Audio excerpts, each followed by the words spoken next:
தமிழகம் மற்றும் புதுச்சேரியில் நடைபெற்ற 2018-19 கல்வியாண்டுக்கான 12ஆம் வகுப்பு பொதுத் தேர்வு முடிவுகள் வெளியிடப்பட்டுள்ளன. 91.3% பேர் தேர்ச்சி அடைந்திருப்பதாக அறிவிக்கப்பட்டுள்ளது. இது தொடர்பாக அரசு தேர்வுகள் இயக்ககம் வெளியிட்டுள்ள செய்திக்குறிப்பில், தேர்ச்சி பெற்றவர்களில் 93.64% பேர் மாணவிகள் என்றும் 88.57% பேர் மாணவர்கள் என்றும் அறிவிக்கப்பட்டுள்ளது. இந்த தேர்வில் 91.3% பேர் தேர்ச்சியை பெற்றுள்ளனர்.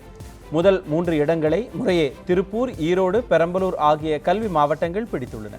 அதன்படி திருப்பூர் மாவட்டம் 95.37%, ஈரோடு மாவட்டம் 95.23%, பெரம்பலூர் மாவட்டம் 95.15% தேர்ச்சி அடைந்திருப்பதாக அரசு தேர்வுகள் இயக்ககம் தெரிவித்திருக்கிறது. மறுகூட்டலுக்கு விண்ணப்பிக்க விரும்புவோர் வரும் திங்கட்கிழமை முதல் புதன்கிழமை வரை விண்ணப்பிக்கலாம் என்று அறிவிக்கப்பட்டுள்ளது. கூடுதல் விவரங்களை இணையதளத்திலும் காணலாம் என தெரிவிக்கப்பட்டுள்ளது.